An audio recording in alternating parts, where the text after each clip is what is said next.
Bonjour, c'est Annabelle. Je suis très contente de vous retrouver aujourd'hui pour cette nouvelle vidéo. Je sais que les moments sont difficiles pour tout le monde, même pour nous. On nous demande de limiter un maximum nos sorties. Tout est fermé pour une durée de 2 semaines. Donc, je continue dans mes choses futiles et je vais vous parler make-up. Je fais le bilan aujourd'hui de ma 8e boîte de Pandore. C'est parti, mon kiki. De quoi je vais vous parler? Je vais vous parler de l'enlumineur de chez Becca en couleur opale.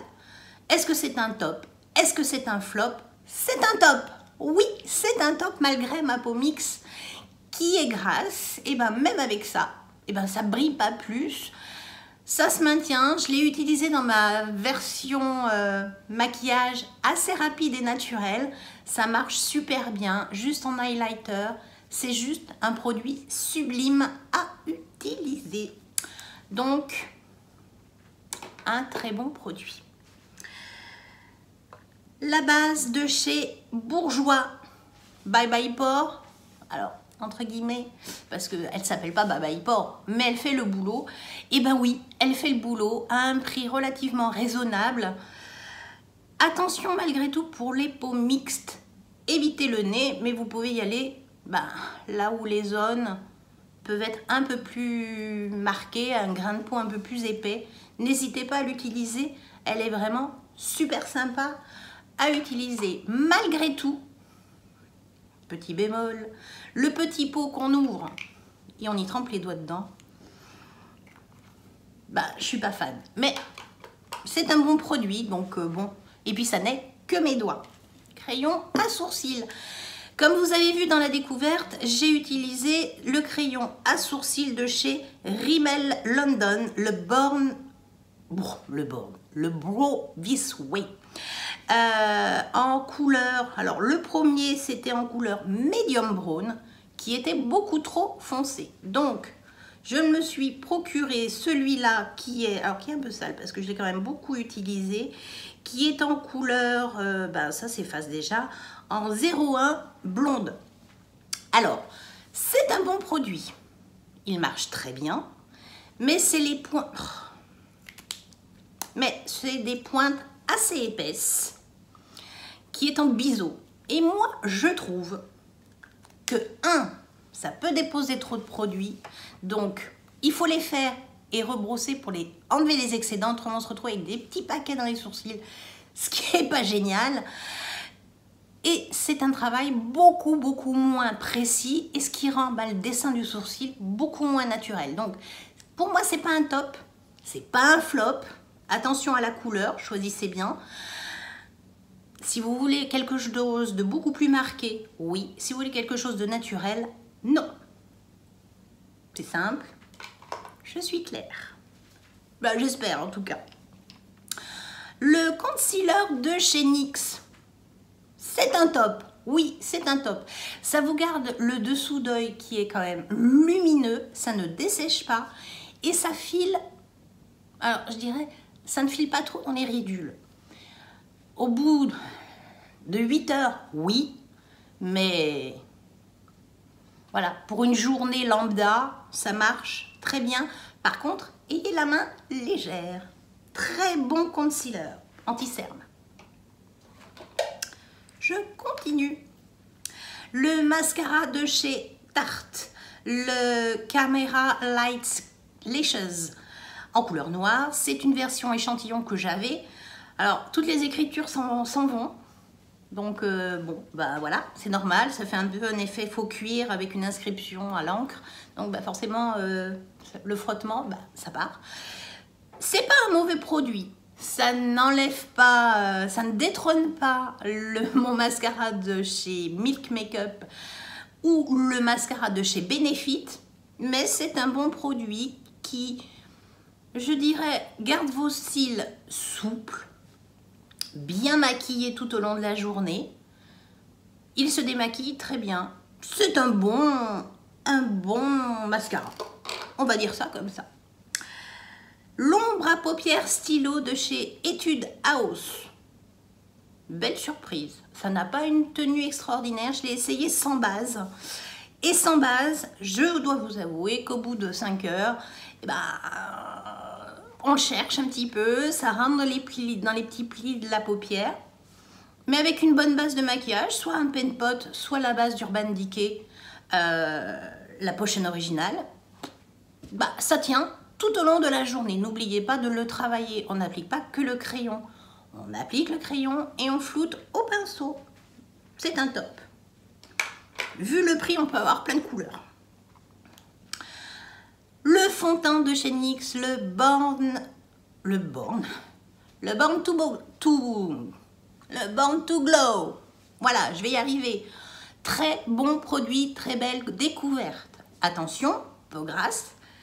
Soit vous mettez une base matifiante dessous pour bien réguler le gras de la zone T, ou alors n'hésitez pas à le poudrer.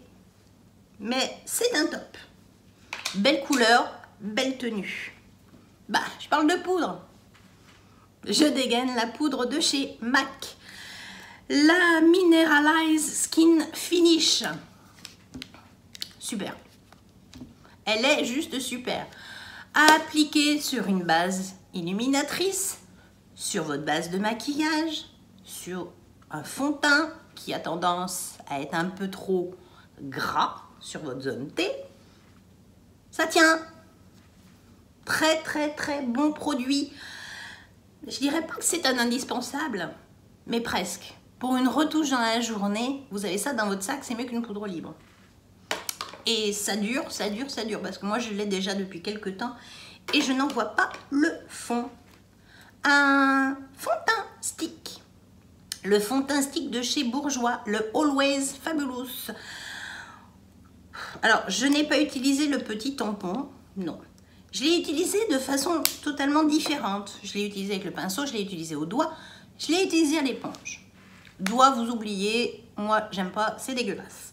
Le pinceau, ça donne un effet trop masque. L'idéal, c'est les petites éponges. Alors, Beauty Blender, éponge.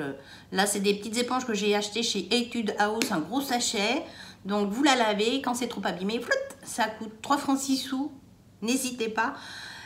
C'est un combo parfait. C'est un top. Oui.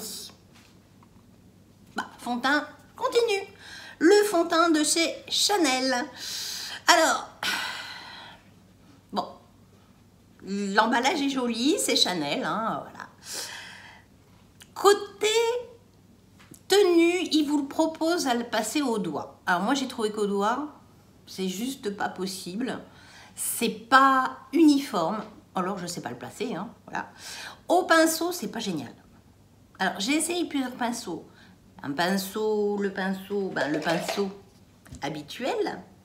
Mais j'ai également essayé avec un pinceau plat que je ne vais pas trouver, bien évidemment.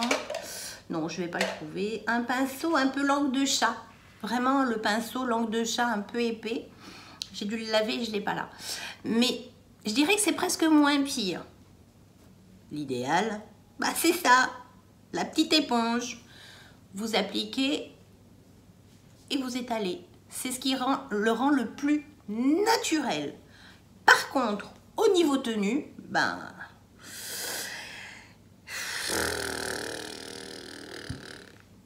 j'ai pas réussi à le faire trop tenir en fait. Je l'ai poudré, je l'ai pas poudré. J'ai utilisé toutes les poudres que j'ai à ma disposition. Si vous avez des journées de 10 heures, oubliez-le. Voilà. C'est pas un top, c'est pas un flop, c'est vraiment un blob. Je suis déçue de Chanel, quoi. Voilà. Blush. Le blush de chez Clarins. Alors, c'est vrai que sa couleur fait peur, mais c'est ce que je porte. Il est lumineux, vous n'avez pas besoin d'highlighter avec. Il tient très bien, il s'applique super bien. Mon pinceau préféré pour le passer, c'est celui-là. Voilà, il est un peu éventail, un peu plat, mais pas trop éventail non plus. Il est vraiment super pratique à passer avec celui-là. Le rendu est très joli. On peut même oublier son bronzer. Ça vous rend, ça vous donne une bonne vue, une bonne mine. Voilà. Bon, là j'ai quand même du bronzer, mais il marche très bien. L'avant-dernier produit, bah, c'est aussi un blush, le blush de chez H&M. Quelle belle découverte! Un petit prix, une couleur toute douce, une texture crémeuse. Vous avez une texture crémeuse dans un petit poudrier, oui. Il tient très bien, il est lumineux, beaucoup moins que le Clarins. Donc n'oubliez pas un peu d'highlighter au-dessus. Faut être de l'eau. Et puis, il marche très bien, il tient, petit prix, il y a plein de couleurs à votre disposition. N'hésitez pas, H&M, le blush. Palette. La palette moderne Renaissance de chez Anastasia Beverly Hills. C'est une belle découverte. Oui, n'ayons pas peur des mots, c'est une belle découverte. Alors, très poudreuse dans l'écrin, mais une fois que c'est sur votre pinceau, vous secouez, il n'y a aucune perte. Donc, vous pouvez faire votre teint et passer ça après, il n'y a aucun problème. Voilà. Les couleurs, il y a des neutres, il y a des couleurs un peu plus flashy. Pas si flashy que ça. Une belle découverte, j'en suis très contente et j'avais des doutes. Voilà. Malgré ces heures sombres, j'espère que cette vidéo vous aura plu. En tout cas, si c'est le cas, un petit pouce. Si ça n'est pas déjà fait, qu'attendez-vous? Abonnez-vous, j'ai besoin de vous, d'avoir des abonnés pour agrandir notre communauté, pouvoir papoter tous ensemble. Sur ce, je vous dis à mercredi. Ciao.